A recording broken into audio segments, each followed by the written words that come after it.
where you're going, Lila, and where you went, Newt, because there's a way in which folks who are opposed to abortion try to portray a sort of focus on later-term abortions to kind of paint this extreme picture of what Elisa said are vast majority, over 99% abortions earlier in the pregnancy. But let's talk about extremism for a second. Lila, I read or heard that you said that women who are raped should be forced to carry their pregnancies to term. I think we have a clip we're going to roll.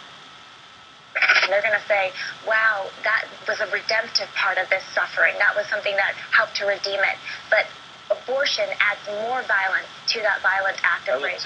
Are you really telling women that they should be forced by the government to carry their rapists' babies? This is the way that I would answer that, Sally. When a woman is raped, that's a horrible injustice against her. The rapist should be held to the fullest extent of the law, liable for that, culpable for that. The woman needs healing and the support of her community. But an abortion doesn't unrape a woman. An abortion just adds more violence on top of that first violence that she endured. And you look at the stories of someone like Rebecca Kiesling, a woman who was conceived in rape, and she says, should I have received the death penalty for the crimes of my father? I mean, if your father did something bad in his life, should you receive the crime? Should you receive the penalty for his crime? That's not fair. I mean, I think all of this comes down to this question. What is the life in the womb? What is the life in the womb? Is it a human life? Is it a life?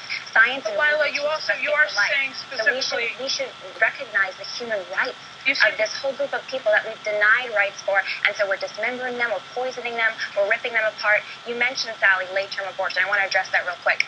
Late-term abortion is horrific, but all abortion is horrific. Even in the first trimester, keep in mind, heart's beating at 3.5 weeks. We're not going to get into that right now. I want to go back. Why not? You're saying, you are saying in effect that the rapist should have more rights than the woman to decide what happens to that. The rapist isn't allowed to kill that child either. The rapist isn't allowed to kill anybody. Isn't it no one's allowed to kill anybody? That we live in a country where Lila Rose could decide that she would choose to carry her rapist pregnancy to term, but her version of morality doesn't actually dictate what I can choose to do in that moment. And that's what religious liberty is about. It's about you getting to choose what would be right for you in that circumstance. But I don't get to tell you what to do, and you don't get to tell me. But Elise, I agree with you until the point where your rights end where another person's rights begin.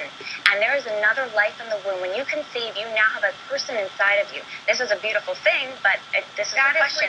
That is not what science and reason teaches us this. When you conceive, the good news is unique, distinct human being that just needs time and nourishment to grow. 70% of America. All right, it's getting interesting. I want to